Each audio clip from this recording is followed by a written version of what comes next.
Welcome back to the War Report. Huge news dump. I mean, we're recording this Thursday evening. What is it, 8:52? A lot of news that dropped that is not wrestling related. But, of course, I'm your host, Murjani. And I'm joined by my man, Cyrus. How you living, Cyrus? How you feeling? I just had a shakaroni. So, I'm feeling good, bro. And watching NXT live and you can't skip the commercials and they play like 6 shakaroni ads. Just gotta bite the bullet, bro, and just order a shakaroni. It's like the subliminal messaging, right? You see it enough and you're just like, all right, man, I gotta get one. Yeah, and I was hungry, so I was just like, all right, y'all got me, bro. I'll order a shakaroni, bro. Oh, man. So I'm trying to think, I usually watch NXT first, and then I watch AEW because I think it's funnier to watch the Fight TV feeds of it because there's a lot of stuff that you don't see during the commercial breaks. So if they mess up and things like that, like if commentary says like small stuff, like you'll catch JR on a hot mic, it's funnier that way. Yeah, I remember way back I was recommending that everybody just watch it on Fight TV. I think Fight TV is the better version of it, honestly. And yeah, you do get the JR hot mic whenever they go into intermission. They just keep the mics on for some reason, and it's just like, please turn those off. And I remember when I was in Miami and there was like intermission, Moxley would come out and do. Well, no, Moxley. Somebody would come out and just do like promos and stuff, or just like come out and talk. So, yeah, it's cool to see that stuff. Big show this week. We got a lot to get to. Man, we might as well jump into In the Trenches. So, allegedly, I had a birthday on Sunday, and I was already down because of what happened Saturday. So, New Japan is back full swing. We got the New Japan Cup final. And Evil finally did his turn, and he joined... Okay, first off, let me back up a little bit. The Evil Okada finale, because I know you watched it, like, it was super overbooked. And that was kind of the theme that would go on between, the whole weekend. Evil joined the Bullet Club. So I wake up, check my phone. Of course, I had happy birthday messages. I was like, oh, today's going to be a good day. You know what I'm saying? Like, new year, everything like that. Wake up is around 5, 6-ish a.m. because I get up, stretch, do a workout. Yeah. You know what I mean? New year, new you, right? So... Not me, brother. So I turn on New Japan because I just remembered, the Minion was on. Turn it on.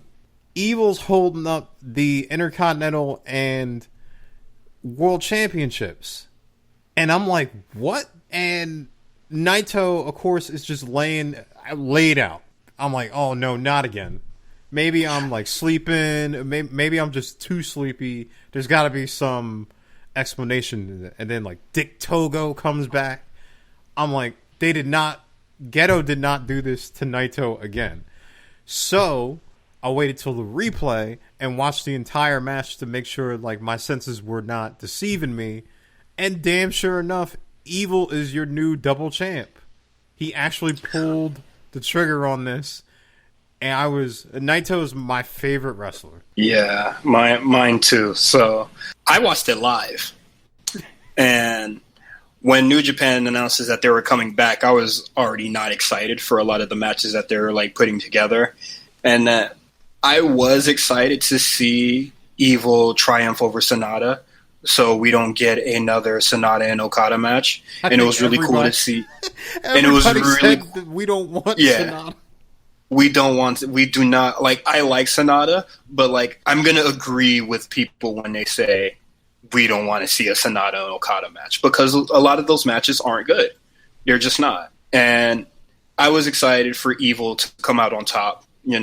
Evil is he just never really got that shot. While Sonata got 4 of them already, So I don't really want to see it.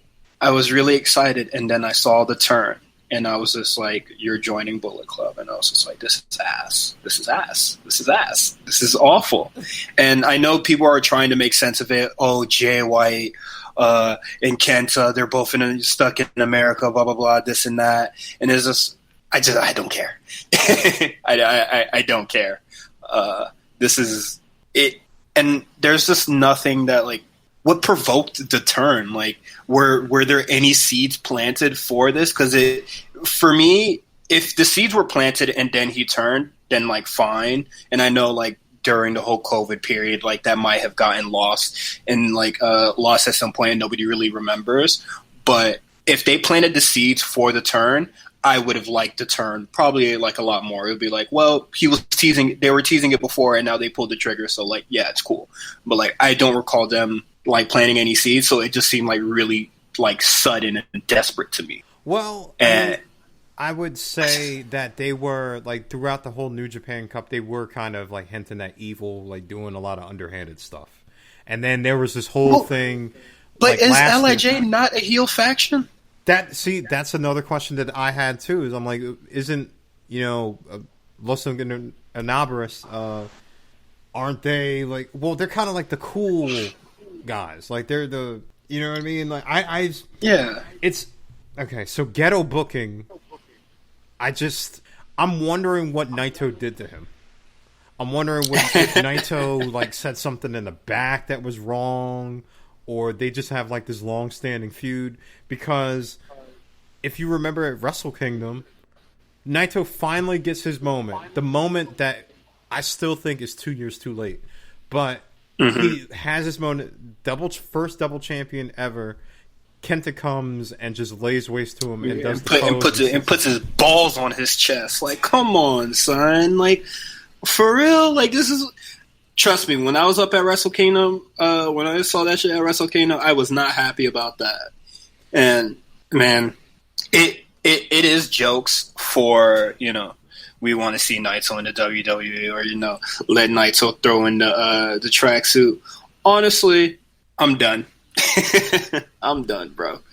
I'm not going to set myself up for failure, or really support. Going full on support for this. All my love for Naito right now has been transferred on to Shingo, and best believe when I was watching New Japan Cup and I saw Sho getting mad offense on Shingo and then beat him, best believe I had my eyebrows raised and a knife in my hand. I do not like a lot of the New Japan booking here, and whatever they do with Evil, whatever, however Naito feels about it, who really cares? The match wasn't great anyway, and it was standard Bullet Club crap where Bullet Club is all. This happened at Wrestle Kingdom. Well, the problem I had with this specific match with Evil and Naito was the end. And I kind of gave you the rundown like before you watched it. Like, so Jado is coming down with a kendo stick. He's too slow to get there. So Ishimori has to run down. He sets up to hit offense on Naito. He hits Naito with the offense. Does that enough to hold him up. And Jado still hasn't gotten to the ring. He's still walking with the kendo stick. And it's just slow garbage. And I was live tweeting it because I was like up. I mean, I was just like, I'll watch it. Why not? And then Red Shoes is doing this whole thing where he's just like, Bullet Club, all of you guys go to the back. I'm not starting the match until all you guys go into the back. And I was just like, you did this exact thing at Wrestle Kingdom, I think for Jay White and Kota Ibushi, and then they all just came out in the end anyway. Like the referee stuff is just so stupid. He did this the night before. He literally watched the Bullet Club come down and help Evil the same way. He did it the night before and just was like, well, they're gonna abide by the rules this time. There was that Bullet Club. Don't worry. Like, can we be like a little more like honest? Like, don't like. Honestly, I feel like New Japan thinks I'm stupid whenever they do this. Like the interference or just like the ref shit. Like it really bothers me. And then Of course, everybody, like, it's a running trope that, like, LIJ just never helps out Naito whenever he's getting jumped. One guy comes out to help him. Hiromu came out to help him. I think the only person that came out, or like the only time LIJ came out to help out Naito is when Jericho was beating his ass. And it wasn't till after Naito was already bloody they decided to come out. Some of the most unreliable people in the world. So just some quick points before we move on to the shows. Tama Tonga actually tweeted this out. So he tweeted the Bullet Club eras. So like you had the Rock and Roll era, the Phenomenal era, the Elite era, the Cutthroat era, Jay White, and now he goes like the Evil era. What's the common denominator?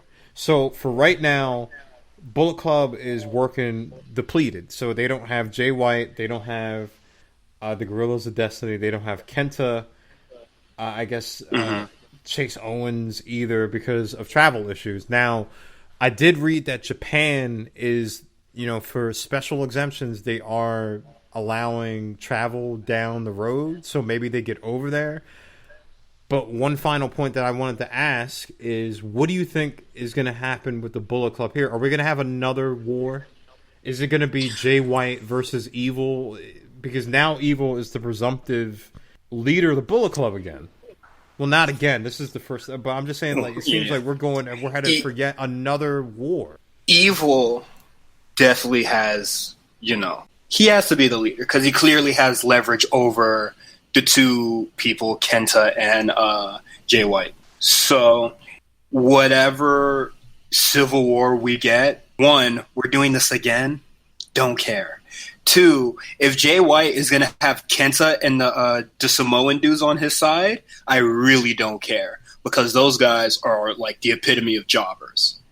No way you can get me to really care about Bad Luck Fale and the Guerrillas of Destiny. That's another guy I forgot to mention. Bad Luck Fale is also within travel. He will come back too. He's an OG. It just seems like you could split these through like Evil and Dick Togo and Kenta can kind of be their own group, and then you could keep the Bullet Club there. Whatever, like if you're not on Evil's team, you're like the B team of NWO, which is like the common comparison. So if you're not on the side with the double champion, then you're on the side with the jobbers, and more or less you are. Bad Luck Fale, he only really gets like real runs whenever they, just some throwaway feud or, he really does well in a tournament. Honestly, you can't get me to care about the Guerrillas of Destiny, bro. They haven't had the tag titles in like forever. New Japan is kind of low on tag teams too. Yeah. That's a problem that they got to solve. Definitely have to solve. They have to solve that in the juniors division, but that is a whole nother thing because the junior division also has a tag division and there's like no teams on there. Especially with Yo getting hurt and he's probably out for a year for tearing his ACL or MCL. That's a rough go, man. I tried to give New Japan that chance again. I said my stuff on Twitter and then I was just like, I'm up. Let me give it a fair shot. The only match that I enjoyed on the Dominion card was Shingo versus Sho. I thought it was a much better match from their New Japan Cup match. So one final thing, I saw a lot of people saying this, like Hiroki Goto. Is he finally going to get a run with the title? Are they going to throw him a bone? Are they going to throw Ishii a bone? No. Does he wear a Bullet Club shirt? No. So Sengoku Lord is actually next Saturday. So notable matches there. You got Okada versus the Tokyo Pimp, Hiro Kitashi. Jesus. Oh, can we talk about that? Yeah, go ahead. Let's jump in. Every New Japan feud starts with like the person like pinning them in a non like title contention or whatever thing. But so the Tokyo Pimp is going to be fighting Okada, but in that tag match at Dominion, Goto got pinned. So it's just like Okada's like still the golden child there. And it was just he can't lose. Yeah, you're trying to protect Okada, but you're also trying to elevate your Jiro. Hilarious.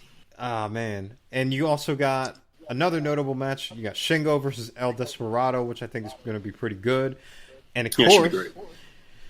you got the heavyweight and intercontinental double champ match, Evil versus Hiromu, which is going to be really, I think it's going to be really good. Like Hiromu, I don't of course, know, man. I don't know, man, because you got Hiromu who's going to defend the honor of Lij because Naito, I mean, maybe Naito, Bushi, and Sonata, they're all hoes. Oh, Shingo too. Shingo a hoe.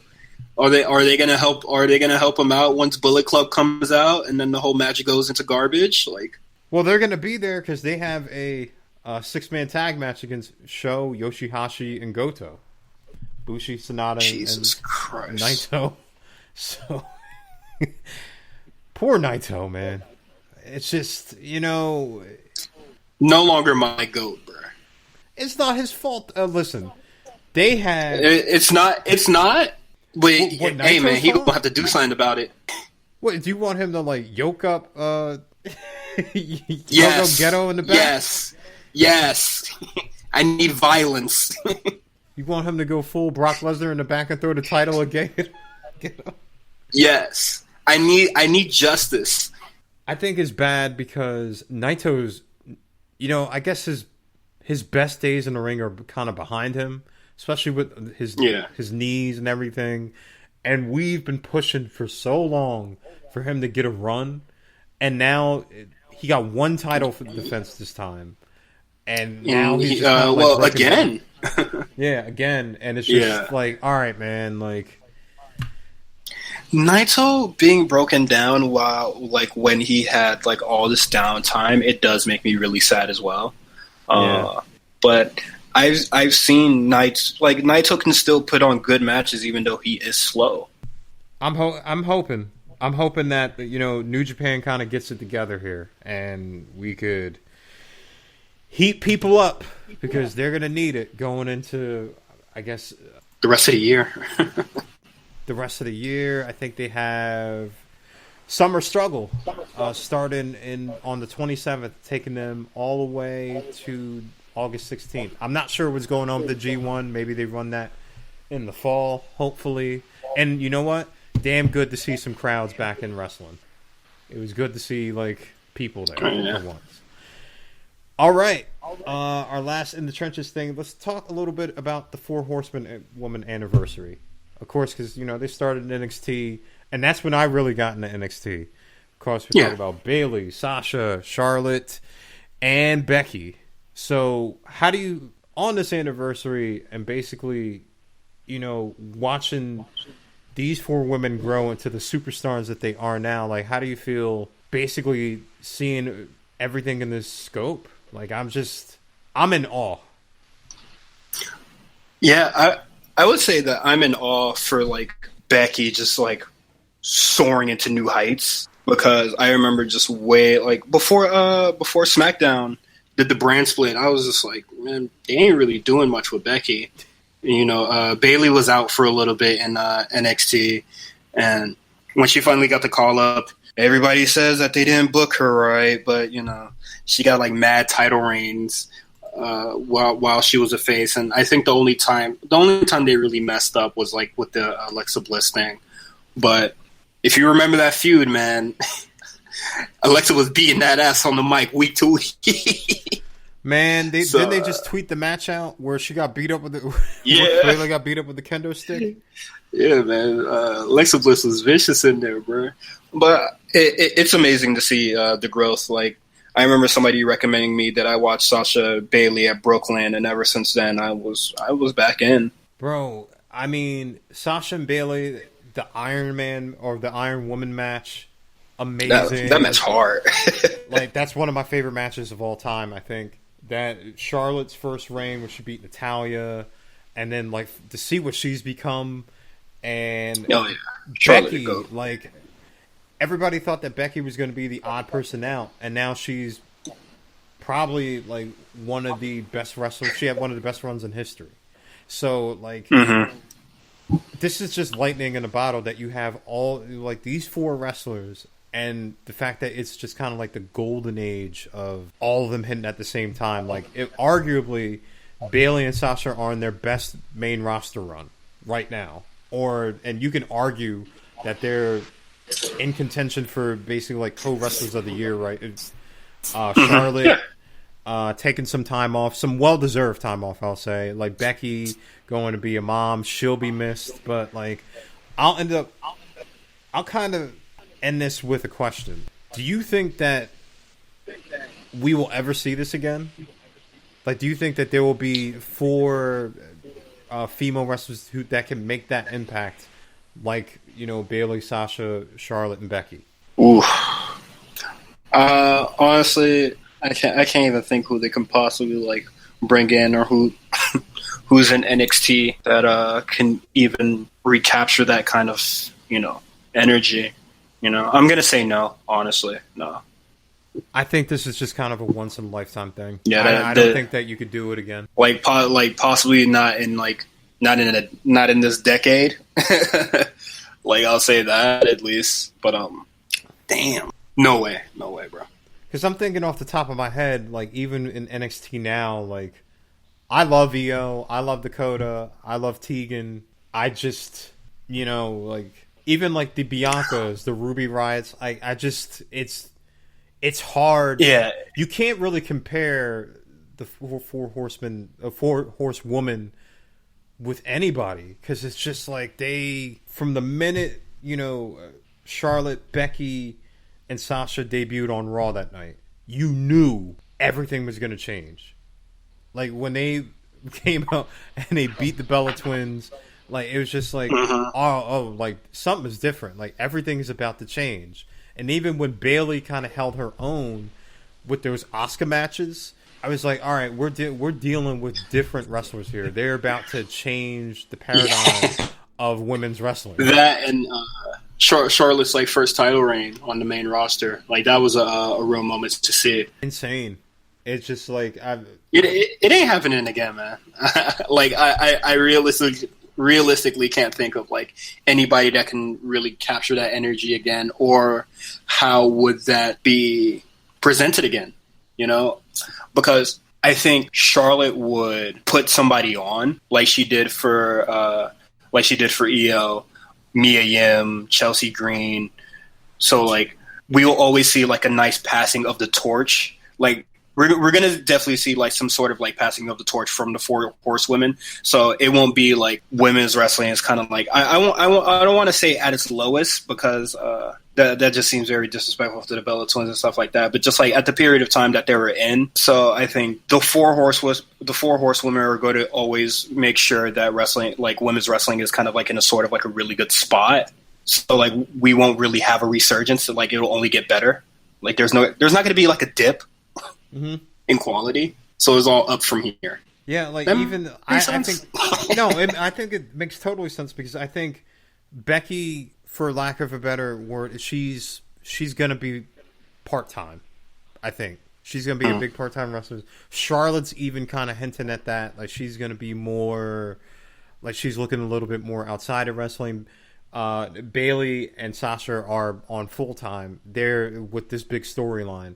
But, I mean, I'll kind of say, like, it's kind of like when you remember when, like, The Rock and Stone Cold, they started to kind of taper off, and you're like, who's going to be the next people to take the torch? And then you have your John Cena's, and then when Cena left, like, it was like, all right, Roman Reigns is going to take the torch and stuff like that. Like, I think there's enough talent in the WWE where you can have that, and, like, not have, maybe they're not the same, but you're not going to have a gap where it's like, oh man, like you said, the quality, it just dips. Yeah, like, I don't think the women's wrestling on Raw is ever going to be in that era where just like women's wrestling was only getting like 2 minutes on the card, you know? Oh no, that's never happening again. And we can really thank you know, the hashtag Give Divas a Chance, and, you know, the Women's Revolution and all that. So just under like the great circumstances that we're in now, like, I don't think this could be like really recreated. No, I don't think, like you said, like, don't think that this will probably happen again. Shout out to the 4 horsewomen. Sorry to Shayna, Ronda, Jessamine, and oh man, they were never a thing, bro. Like, this is like when AEW where like people on Twitter keep posting pictures of like Cody, Shawn Spears, and the Revival, and they're just like, "Can this be the new Four Horsewomen?" Like, look at the Ronda and crew, Shayna and Co. You called him the Four Horsewomen. I know like, you didn't mean to do that, but that's hilarious. Oh, my fault. I know you didn't mean that, but that is funny. But is like, you can't recreate that, bro. It's just, you know what I mean? Like, it's just once in a lifetime.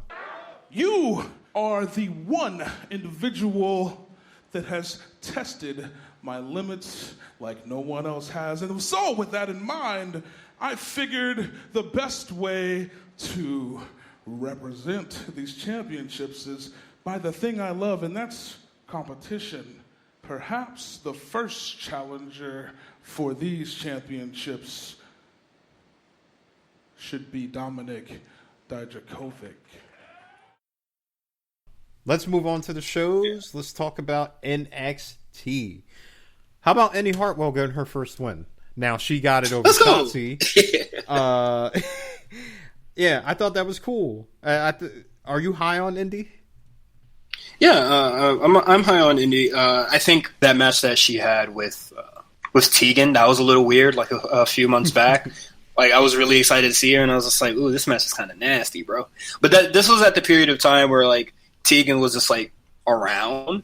I feel like she should have been gone, or just, like, got a call-up of some sort. I think that this would be after Dakota basically beat her in that street fight. Mm-hmm. But nah, I thought this match was a lot better. Robert Stone kind of slithering around, scouting, so he's trying to pick up Indy. I mean, yikes. But whatever gets her on the shows, bro. I don't think that Indy, well, it's not in her best interest to join the Robert Stone brand. I mean, whoa, it's very in her best interest in the Robert. Hey, man, he's on TV every week. You know what? You are right. He is constantly getting yoked up by Killian Dane, though, it seems, every single week now. That's kind of a thing where they bump into each other. Killian Dane is just like, I want to get on the shows, bro. I want to get on TV, man. Speaking of which, going into future matches, Killian Dane will be on the show next week because he's fighting Dexter Lumis. Don't like this. No, I'm not sure what to do with Killian here because I think he's going to take that L. And I'm not sure what to really do with Dexter Lumis here because, they hinted at the tag team thing with Dream and then, the stuff that people don't really like. The Dream stuff, like, I'm pretty sure I don't really have to go and elaborate. But then Dream got into a car crash recently as well. Or not recently, but like a couple of weeks ago. I'm not even gonna lie. Right now, I think they just like full halted. I only remembered because I saw Dexter Lumis back on my screen, and I was just like, "Damn!" You remember when they had that weird ass vignette? And then Prince, they had a Prince impersonator. I legit forgot about Dream until you just mentioned it, and then that popped in my head. I'm like, "Yo, this guy really brought out like some Prince dude to like impersonate him." Don't let the Prince estate see that. They were probably like calling Kevin Dunn or whatever standards and practices is just like, hey, listen. Yeah. If I go on YouTube later and I see that segment is gone, they made the call, bro. They made the call. But yeah, I'm not really sure what they do with Dexter Lumis here, but he has to. I don't know what they do, but a win is a win. So it can trickle down into something. But I'm not excited to see a Killian Dane match too much. Especially if it's gonna have Rob Stone shenanigans. Does Killian Dane join the Robert Stone brand? I think he's already in it. Oh man. So Keith Lee and Dijakovic, of course, resumed their whole fight forever thing. They fought for the double titles. I don't think that this was their best match. I think somebody hinted that, like, somebody talked to Dijakovic and Vince must have got to him and said, hey, man, cut all that flippy stuff out. Oh, yeah, definitely. I mean, he should have stopped. He should have been stopped doing that shit anyway, honestly. It's like I wasn't a big fan of it. you're gonna be on Raw soon, so none of that stuff. Yeah, cut that shit. I mean, is that necessarily a bad thing that he's not like doing his high flying shit? Like, is that really bad? I mean, I think it distinguishes him. Like I like that. If you keep it to a minimum, like I don't want Dijakovic doing like swanton bombs through tables and like, you know what I mean. Like I don't want him doing like, you know. But just like his topes or whatever, his topes is just Damian Priest does the same thing. So I think him like slowing down and probably like being more of like a power like. Why isn't he like more of a power guy? Well, like, you know, I mean, he's doing the style that truly fits him, and I think it would be, you know, best for him in the future. So if it's Vince getting to him, then whatever. I wasn't too big of a fan of his high flying stuff anyway, especially when Damian Priest was right there doing this, like doing the thing bar for bar. Next week, Dijakovic is going to go against Karrion Kross. Obviously, Kross has got Lee in his hindsights, but you also, like you just said, you got Damian Priest too. He beat Cameron Grimes, so it's like there is a logjam up for Keith Lee. Like there is a lot of people fighting for both of those titles. I'm gonna say I'm not a fan that he put both titles on the line. Like, why are we forgetting that? Like, the thing is, you have two titles, so like two matches, like sort of the thing, you know? Like, why aren't we getting that? Like, I thought it was so weird that like New Japan wasn't doing it, but you know, New Japan's weird in their own way. But like, maybe this is like only the first time, and you know, Dijak is his friend, but two matches. If we're gonna have a double champion, I just think two matches should be the thing, right? Like that's the challenge and the adversity that they face. I just think that, like you said, you just talked about New Japan. It seems like in wrestling, double champs are all the rage. Bailey, yeah, and none of them like I think evil. Sasha and Bailey are the only people that are like defending both titles. You know, yes, individually or separately. Yeah, I agree with you. I think Keith Lee should defend them separately. You have so many contenders for these belts. Like, if you have, say, a Dexter Lumis fight Keith Lee, you know, weeks down the road, because I think we're doing SummerSlam build. You can't just have, like, all right, Keith, all right, I'm putting both titles on the line tonight. There's too many people. You know what I mean? Like, yeah, and instead of, like, really, it kind of streamlines everybody into one place rather than having like two separate stories going on, you know? So I think a lot of the contenders, or like the top contenders, like I would say, like, or like people that are like really on top of the card, like Finn Balor and Gargano, they're probably going to be doing their own thing now that Gargano is going to make things right or whatever. I don't think we've seen anything alluding to that on the show this week. Now that I just remembered, I don't think we've seen anything about that this week. But you know, there's too many people for him to be putting both titles on the line, basically. Yeah, separate those things, man. Just to finish up, Io Shirai and Tegan Nox. I had this highly anticipated when they announced this. I think Tegan looked great. Shout out to Molly, the Molly go round. Although I know that's like, the Molly go round was hard. That was dope. It was Io's first title defense. I loved it. It showed Tegan. We've seen what Tegan can do, but it really showed, like, it gave her like a marquee match. So if you do move her, I don't think they're going to move her to Raw or SmackDown right now. But especially with all the failed call ups or just like redacted call ups that got announced this week. Purgatory, we'll just say. Yeah. I love Tegan in the spot. Like, if they wanted to run this back again, they may not. But if they wanted to, do it. Yeah, definitely. This was really good, and I loved the promos leading up to this where Tegan was basically saying, like, this isn't a comeback story anymore. Like, I got to, like, prove that I actually grew in some shape or form. Like, just because I got injured, like, I think, like, 3 years ago now, like, I'm not that person anymore. Like, I'm long past that. I really like that a lot. They did amazing work here. And of course, Rhea tweeted out she's done with Robert Stone and fighting She's looking at going after the title finally. And at the end, Dakota gives a huge shoe right to Io's face. Like, it looked like she really kicked her. Yeah. Team kick, man. You already know what it is, man. You know, you don't always get it when you ask for it, but you know, we're gonna get it now. I wish Dakota won that what was it, a triple threat a fatal 4-way elimination match. Yeah. In hindsight, it looks a little wonky now because you had Dakota. Every time she won, she's like, "I'm coming for that belt," and then she had a chance to fight for the belt, and she lost. And then she gets like sidelined in some shape or form. Now I guess Dakota was just like, "Man, fuck wins and losses. This ain't AEW. I'm just gonna kick the bitch in the face and make her challenge me." I like that a lot. So for down, she was trying to do it. She was trying to do it the fair way, but nah, fuck all that. For down the road, you got Dakota and Io. By the way, congratulations on Tegan for coming out. Like that was brave. Absolutely. I'm happy for her.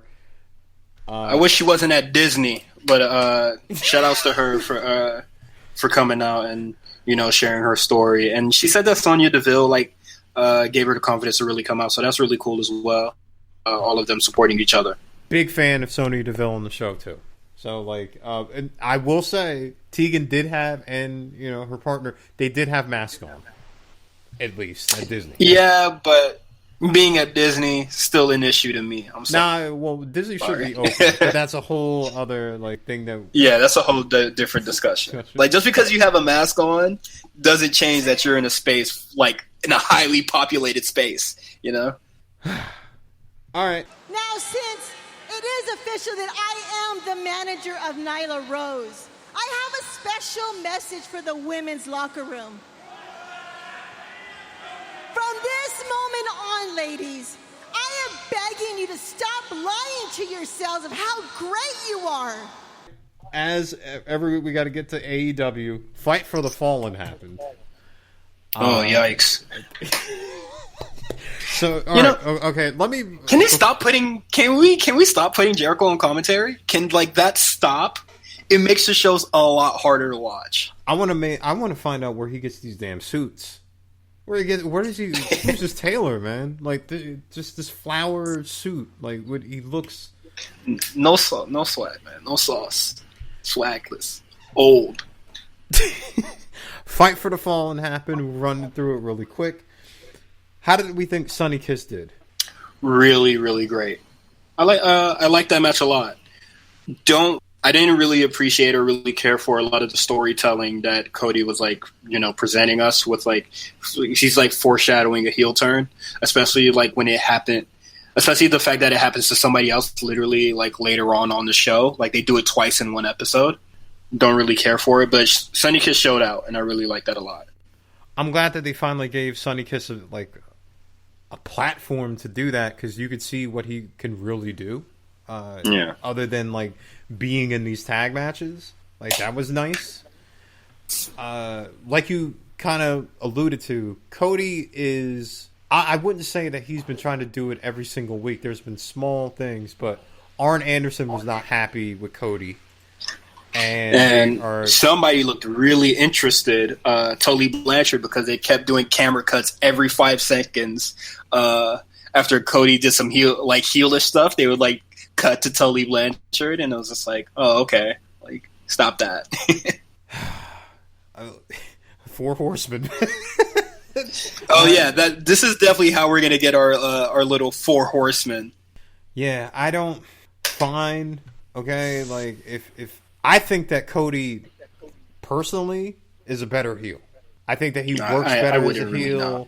Now, the Bullet Club stuff. Now, I will preface this saying that he was a better ROH heel. The Bullet Club stuff ran a little ran a little long in the tooth for me. And he has to freshen up his character. This whole fighting 80s babyface AEW needs a shakeup. So if he wants to heel turn, I guess he's gonna turn on Arn Anderson. I don't know what the payoff is gonna be there, because there can't be a match. Yeah, but maybe that will kind of be a new. Now they could kind of, I guess, live up to this whole Nightmare Family moniker. whatever they're doing. I will leave with this. Like, how do we feel about these open title defenses? So he's fought Jungle Boy, Mark Quinn, Ricky Starks, Jake Hager, and now Sonny Kiss. I think Sonny Kiss is probably going to be the only person that really benefits in the future from this title match. Now that they're going to be featured on the show more, but we haven't seen Apollo Crews a while on Raw, but I guess this just seems to be like the natural progression. Like MVP says, like if you keep putting like challengers in your way, you're going to have to like really like deal with it, and like there's going to be some sort of fatigue. So now I guess that Cody is like constantly putting on these matches, he's trying to find shortcuts to like really end them quickly, and that's, you know, resorting to heelish tactics. But hey man, he gets ratings and he gets the important demos, bro. We'll get to the demo god once we end the show. I'll say real quick, there's got to be a payoff at some point. There's got to be a payoff at All Out or something like that, where either Cody loses the title and he turns heel because it's just beating your young talent. Well, Jake Hager is not young talent. Let's put that out there. But like beating people like Ricky Starks and like giving them a showcase, that will work for a while, and then people are like, all right, what's the point here? What are we going to do? So you got to let's do something, like let's speed up this heel turn. I'm already like that towards our AEW champion. We'll get to that right after we get to possibly the old Kenny Omega coming back. Now, people have been talking about this all over Twitter and stuff. When are we going to see the New Japan Kenny Omega? When is he going to turn it on?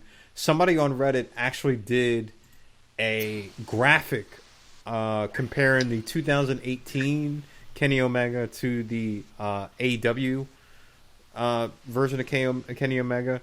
Real quick, he has a higher winning percentage in singles in AEW. His tag team partner, Adam Page, 13-3 overall. Kota Ibushi, 11-9. So it looks like he's doing better in AEW. To me. Yeah. I said this before, is because the level of competition in AEW isn't really up there. That's a good counterpoint. He's not fighting Tanahashi in AEW. He's not fighting I'll say like Minoru Suzuki or even Juice Robinson. Like, of course, Kenny Omega is going to beat what was that that enhancement talent that he gave way too much offense to that got really people really upset. Alan Angels. He's a part of the Dark Order. Yeah. Oh, good for him, man. He's fighting Hangman Page next week. Oh, cool. Let's see Hangman Page really put him away way quicker than Kenny Omega. But yeah, it's whatever. So. He had a beer poured out on him by FTR, and then That was green as hell. FTR ain't need to do that. And then he just beats up Marco Stunt, and it looks like on their site they changed his nickname to the Cleaner. So maybe the Cleaner is coming back. I mean, okay. I'm okay with that, because the Cleaner really means nothing to me, honestly. It's a much better moniker than Best Bout Machine. So I just think, listen, he's older now. You know what I mean? If you're looking for 2016, 2017 Kenny Omega to come back, I don't think it's going to happen. I think that he can turn it on when he wants, to, but it's not going to be as frequent as people think.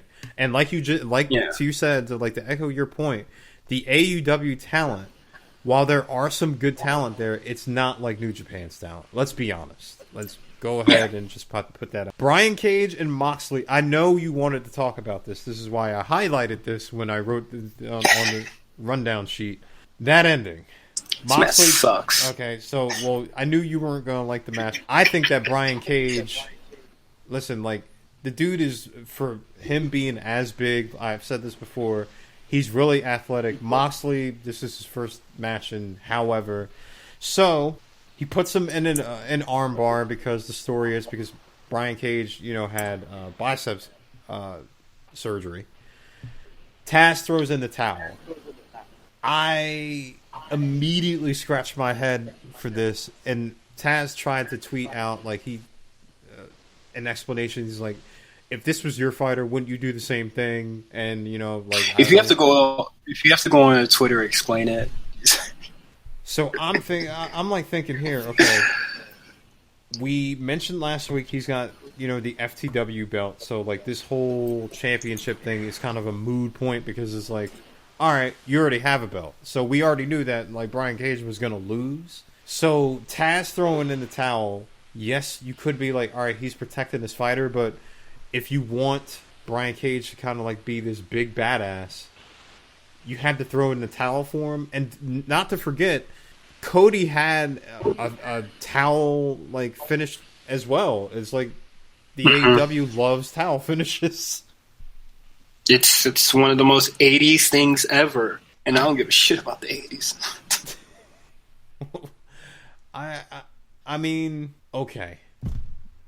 Anything else before we move on to Darby Allin? Like, if you want to say anything else about the match, I think this represents Brian Cage in a very poor way. I think there's many different finishes that they could have done here. If you wanted to keep Brian Cage as a badass, you would have just had him pass out and not tap, and maybe we can get like another match in the future.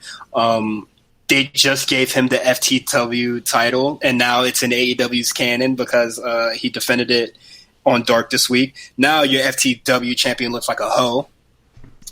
Moxley is not a good submission specialist, so that was very embarrassing. And then he survived the paradigm shift, and I think that really helped. But if he just would have passed out, I think that would have worked a lot better in his favor. And once again, another new signee immediately pushed into a title match and then loses, and now they're kind of going to go into obscurity. Except this time, Brian Cage has something in his future with Darby Allin, and that's not too bad because Darby Allin, he's a star in AEW. He's going to bump his ass off. Oh yeah, he's definitely going to bump his ass off. It's going to be a little scary, but he's definitely going to bump If this was always the intended finish for this feud, Jesus Christ, what the hell? I think this really does a disservice to Brian Cage, honestly. And whatever really happens in this Darby Allin feud, do we see Brian Cage go back towards the top or not?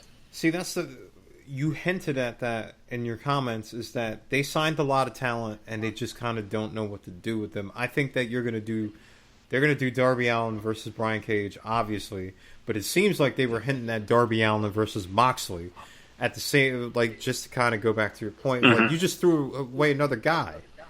It was like they protected him because he kicked out of the paradigm shift, but you didn't because you threw the towel in. So now it's like Lance Archer, stupid. Brian Cage, like all these guys that you have kind of like roaming around. Brody Lee. Brody Lee is nowhere to be seen. Lance Archer gets a win against Joey Janela and hasn't been seen in a minute. Well, in the last week. Oh yeah, okay, in the last week, yeah. But this is so.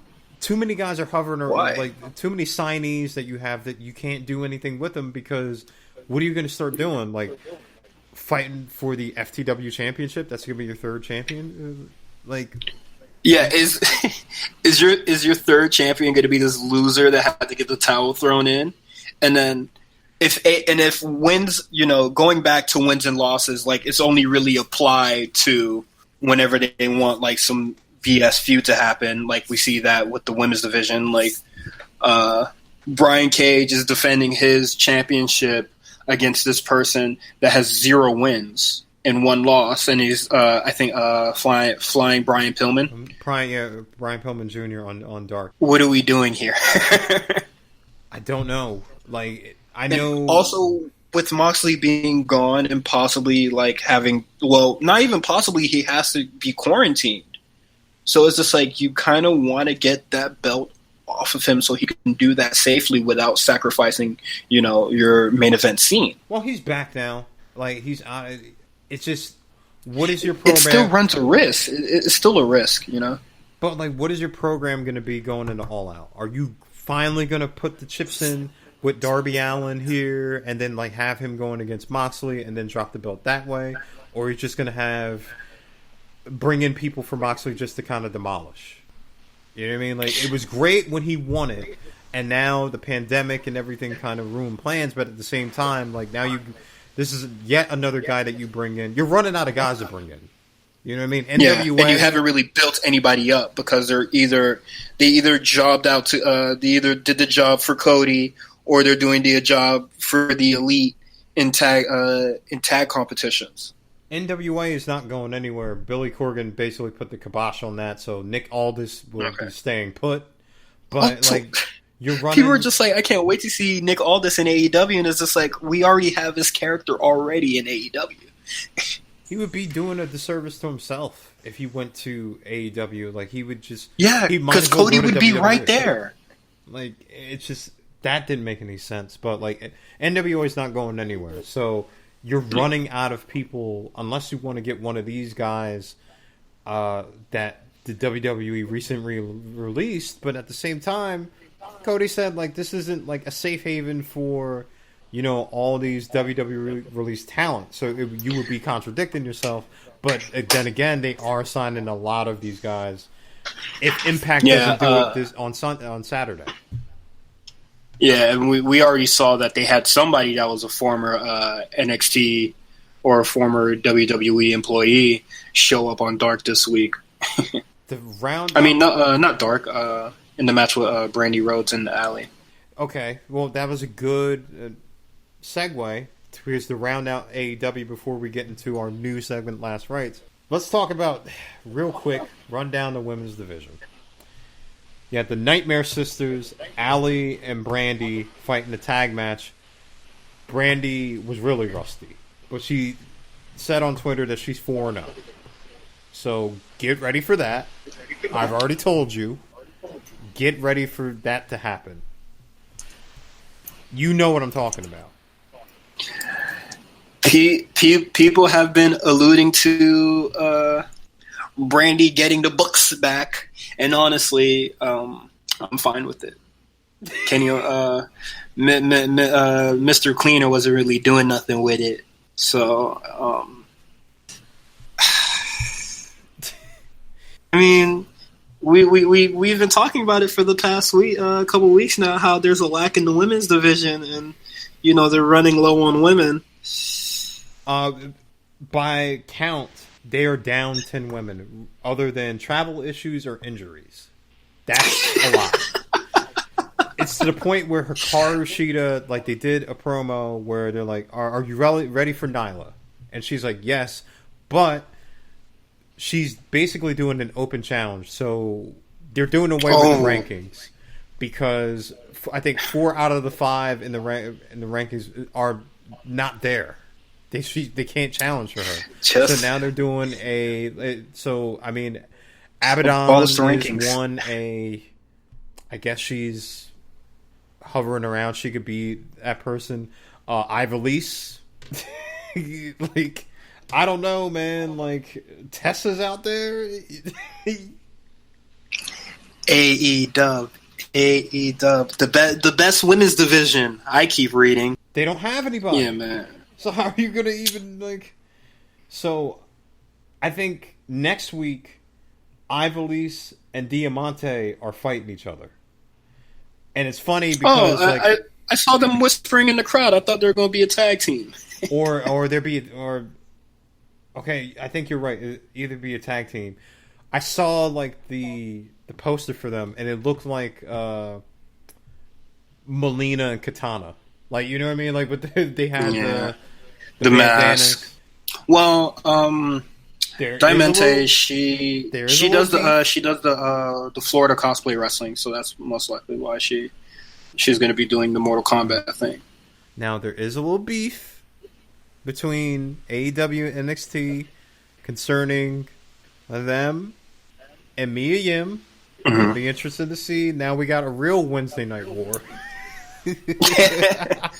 The women that wear masks in their entrance fight in this era where wearing a mask is pretty common. Mortal Kombat. All right, last point. Yeah. We called it last week. Vicky Guerrero is Nyla's manager. I have no idea because the promo she said was basically saying that like Nyla is going to run through the women's division. Like she's talking to her up as she's like a new wrestler. Nyla's the number one contender. She made it. She became the number one contender without a manager. But she wanted a manager so she could. Without that too, we said that last week. But she said last week that she wanted a manager to so she can be in the title contention again. But then she was already in the title contention before she even announced Vicky Guerrero as her manager. And then in this weird promo, she was just like, "I'm not going to tell you anything. I'm going to let them speak for themselves." And I was just like, that's a really way to introduce that. Also, just like, I think Nyla Rose is not a Jericho level, I guess, but I think Nyla Rose is a good talker already, and she doesn't need a manager. But then you get one of the most annoying voices in wrestling to be your manager. Come on now. You don't need this. That music. Somebody did that on Fruity Loops. That is a meme. That's the meme beat, bro. when they take that 7-second Vine clip and they just throw it in Fruity Loops, that's exactly what that theme was. That shit's ass. Like but I doubt. Honestly, we shouldn't be hearing it a lot. We should be hearing Nyla Rose's music. Yes, the Vicky promo, in retrospect, looks even more harebrained because they literally talked to Hikaru 30 minutes before and mentioned Nyla challenger for the title. So it was just like, oh, okay. I know I'm in line for this, to fight Hikaru. But at the same time, I'm going to forget it. And you know what? Everybody in the back, that's not in the back, by the way, because we're missing 10 female wrestlers right now. I'm going to go through all of them just to get to Hikaru. And I don't know. Who's booking this? It just doesn't make sense. And still, well, we said it last week. Nyla Rose saying that you need a manager to be in the title picture is silly because you're a former champion. Brian, the people that have manager the only person that has a manager that is a champion is Cody. Shawn Spears had a manager and he was nowhere near that title. Well, Brian Cage lost that night, so that may it didn't happen last week, but it should have been weird. Red flag. I mean, it just don't make no damn sense. We'll just see what happens next week in AEW and what they do with their women's division. Get it together, guys. All right, so hey man, with Brandy in the books, bro. Brandy's got the text. She's got she's the admin on the booking text now, apparently. Yeah. So, just to round things out, we have a quick new segment called Last Rites. This week we're gonna do some quick things and quick predictions, but what we're gonna do, in the spirit of kind of like our community and everything like that, we're gonna take some comments on the shows, so if you want to say something about NXT that stands out to you or AEW stands out to you, we'll put a Google Doc out on the RNC account. You can fill them in, and then we'll read them on air every week, which should be hilarious. Yeah, I'm expecting a lot of AEW slander, but if you could send us some positive things about NXT, I would love to read that. Yes. And honestly, if you have something positive to say about AEW, I'm not going to come on here and make fun of you and no shit. But the A show has already got a lot of AEW hate. I would really like to see if we could get some AEW love, and I wanted to see where you're coming from. We'll see. Hey, listen, a broken clock is right twice a day, right? You know what I mean? All right, so real quick, let's run down these things. Quick predictions on Extreme Rules horror show this week. What's one big thing that you think is going to happen? Will Sasha Banks losing be a big thing? I mean, yeah, because I think it's going to lead to the turn. Okay. Then I'll say that. or if anything, the swamp match between Braun and Bray will actually possibly be good. That's my wild prediction on that one. I'm gonna go wild prediction. I think Bray wins the title back. Well, the swamp match is a non-title. Oh, what? Oh, okay. Yeah, I'm sorry, I forgot. I wouldn't have known that unless Justin told me that last night. Scratch that. Of course it's non-title. Okay.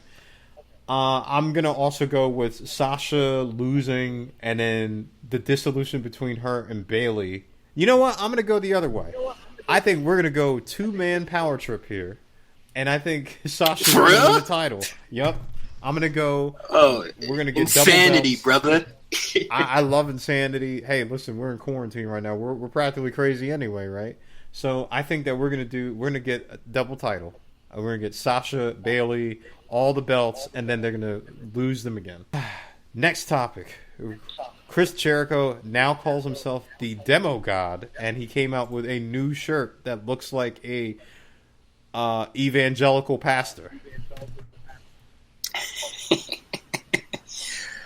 Hey man, this demo god shit is corny, but it really plays to the AEW crowd, like the people that like watch Being the Elite and stuff like that. So like we may think it's corny as hell, and you know I sent it to a friend earlier, and she also thought it was corny as hell. But it's really gonna work for the AEW crowd. Bro, did they have those like somebody like ready? They're like, all right, we're going to say Demo God. Get the shirt ready. Like, do they have, like, a graphic? Oh, absolutely. They have a graphic designer who's like, all right, go, go, go, go, go. And then, like, they put it on pro wrestling tees. I mean, yeah. And then, like, the shirt is so low effort. So, like, definitely could have had that done 2 hours after he said that, you know, the Demo God thing. And, you know, social media was probably going crazy or whatever. And it was like, get the shirt, get the shirt, get the shirt. It's so like that whole segment was so corny, dude. $24.99 of your hard-earned dollars for that shirt. Okay, that's couldn't be me, brother. Not counting shipping. Maybe you have a free shipping code somewhere if you want to get the shirt. Not me. Last topic. So, as per Tokyo Sports, Kairi Sane will be returning to Japan. And this announcement is supposed to happen around SummerSlam. Now, she did say on Raw Talk that she wanted to challenge Asuka for the belt, which would completely invalidate my prediction that I just said 5 minutes ago, because that would be the program between her and Asuka going into SummerSlam. So, what do you think about that? I know a lot of people are just like speaking up for Kairi, that she wants to go back home and be with her family, and then like, you know, she's going to go back to Stardom. But I think WWE will give her an opportunity to go back to Japan, and like I read that they wanted her to really be an ambassador and stuff like that. So they're probably going to do a little bit of things with Kairi Sane. Like I believe on Raw Talk, she said that she wanted to face Asuka in the ring for the title match, so I think they might do that, and then Kairi can like finally go back home once if she could travel there. I know the whole COVID travel thing is another issue, but if she, I'm not going to read this as like malicious as most people like think it's going to be, or like, you know, she's not happy so she's going to go back to Japan. I just think, you know, she's homesick. You know, I'd be really sad if she did leave. Yeah, I'm a big fan of. Like you hinted at Stardom, when she was Kairi Hojo, her and Io there. I think that, like you said, I think she is just homesick. Like, if we don't see her for a while and she comes back, I would love to, you know, a big program with her and Asuka, like a big singles program, so people can see, you know, the Kairi that we saw in NXT or even Stardom. You know what I mean? Like, give her a chance to do that and have a sign-off there. I mean, as long as she's not getting her like head bashed in by Nia Jax, you know, we're always going to get a really good Kairi Sane match. But also, she's recently married, so of course she wants to go back home and see, you know, spend time with them, possibly do her whole honeymoon and stuff, and the whole honeymoon thing. But you know, COVID just threw a wrench in everybody's plans. throwing a wrench in a lot of romantic plans, I guess.